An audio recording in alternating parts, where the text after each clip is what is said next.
Hello, Bethlehem community. Will you please give me a couple minutes of your time to watch this quarterly ministry update video? Now, I will work really hard not to waste those minutes, because in our culture, being wasteful is one of the worst things that you can do. It's not just bad, it's wrong to waste your time, your money, and your resources. So again, I'll try hard, I'll do my best, but first, I do want to ask you this. How do you know if it is wasted time, money, and resources? What constitutes waste for you? To be completely honest, more and more these days for me, a resource is wasted when it doesn't benefit me directly or have the return on investment that I think that it should.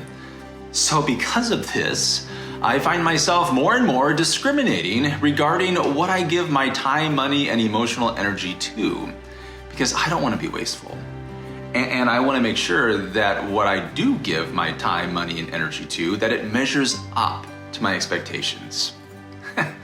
But what this thinking has done to me is that it's turned me completely in on myself. It's made me less connected to others, less generous, less compassionate, less likely to experience joy and fullness. Honestly, I don't like the person I am when I think like this, when life becomes completely Chad-centered and where virtually nothing will live up to my expectations. I am seeking a sense of wholeness in my life, and the more life becomes about me, well, the less that I feel whole. Years ago then, I was taught a simple way to counteract this self-centered thinking by regularly including intentional acts of generosity into my life. It doesn't have to be much, just something to reset your brain, to connect you with others, to sense that there is more to life than you. And I have worked hard at this, and in doing so, I understand the value in Jesus' teachings, that to love God is to love and serve your neighbor. I don't have this mastered, far from it, but I am working on it, and it's been good for me.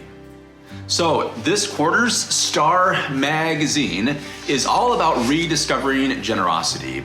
And yes, inside this magazine, you will find our annual Statement of Intent card, which allows you to communicate how you intend to support the ministry of this congregation in the coming year. But this quarter's magazine is so much more than that. It is an invitation to rediscover generosity, to see that the giving of your time, money, and energy to something that is not you, it could be anything, in large and small ways, can shape your life for the better as you find yourself more connected to others and more connected to the essence of God, which is inherently generous. So please take a look at this quarterly star, and if you feel compelled, which I hope that you do, send in your statement of intent electronically or mail or in worship on November 19th.